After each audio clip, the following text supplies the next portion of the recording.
this is something that we don't really talk about enough, and that is the journey towards healing.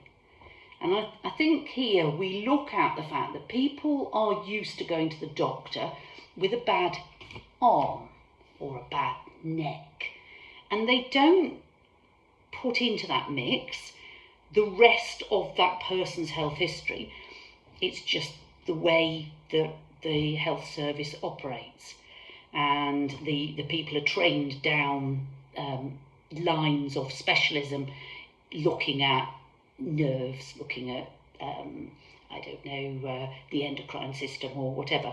But when we're looking at holistic healing, we're looking at the whole body, and we're not in control, each of us as an individual, of quite how our body chooses to respond when it's given certain triggers to self-heal.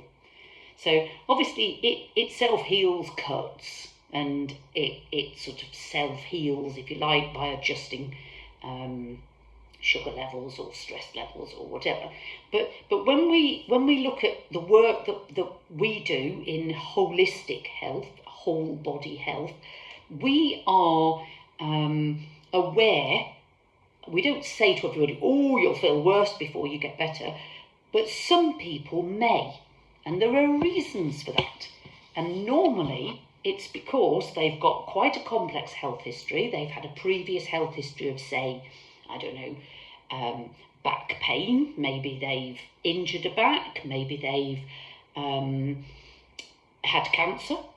Maybe they have broken their ankle from a young age, but now they're here with their shoulder, and they can't understand why the body decides to deal with things in certain ways.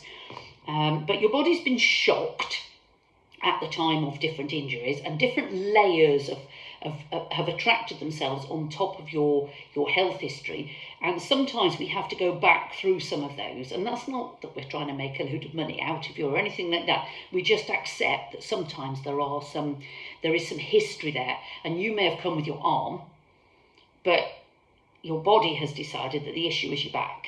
And your back and an injury to your lower back could easily, later in life, generate an issue with the shoulder, and it's dealing with the back issue that will deal with the shoulder issue, because there's connections. Yeah, I mean, the latissimus dorsi, for instance, is pulls down your shoulder and it tightens into your lumbar area, for instance, at its most simple. But that's just one example. Foot position is known potentially to cause back issues, to cause spinal issues. Jaw issues can cause knee issues. You know, it's all well known, and we're perfectly happy to provide you with some evidence of that if you actually would like it and want to know more.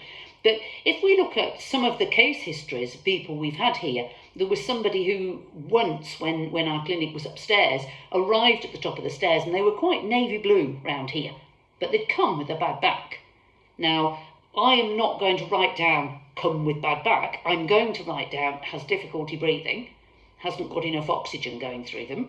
By the way, they've also got a bad back, and this and that and the other. Okay, so we map everything that happened to that person. They arrived the next time and they said, my back still hurts. So to them, their back still hurts. That's what they came with, and it still does. The bottom line is, however, that when we speak to him, we find his back pain is half what it was, and then I go, and how's your breathing? And he goes, oh, that's so much better. And the thing there is, brain thinks, if we don't sort out his breathing, we may as well not sort out his back. It's literally that simple. Another lady came in with back pain and various other issues at the time, and she came back one time and we did some more work, and she said, my foot hurts. And she was really quite annoyed. And I'm going through everything. Have you injured? Have you this? Have you that? And I said, well, I just have to assume we're back through an onion, and at one point you injured your foot. And she was absolutely adamant, and that's perfectly normal. We forget bad things. She was adamant she'd never hurt a foot. And she came back 3 weeks later and she said, my foot still hurts. And she was quite angry. And I go back through everything. Have you injured? What have you done? What have you... And I said, well, I just have to assume we're going back through the onion. But I said, if it was hurting 3 weeks ago and it's still hurting, that must have been a major injury. But that's all I can suggest. I don't know. I don't have special gifts. But I'm just having to deduce because I need to help this poor lady.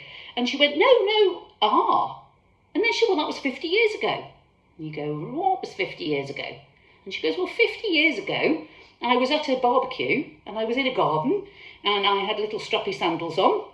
And when I got to this step, my sole of my shoe separated and went into the step, and I smashed my toes into this stone step.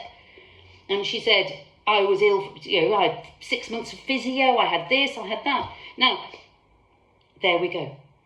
It speaks for itself, okay? We have to follow the trail of our body. But that lady with a foot injury, for instance, then limping and compensating, ended up with a weakness in her back. Maybe that went on to do the rest. All of these things are part of a health journey. And holistic health is about trying to get to the bottom of how people got there, and also quite often even in acute injuries, or habitual postures can tell us what they need to change to stop their issues from occurring again. And we love what we do. We absolutely love it. And we get disappointed when people sort of just, maybe have one session and just go, well, this didn't work. Because sometimes, well, often, we could help more if we just had that extra bit more of a conversation with people rather than them not telling us. And that's why I thought I'd make this video today.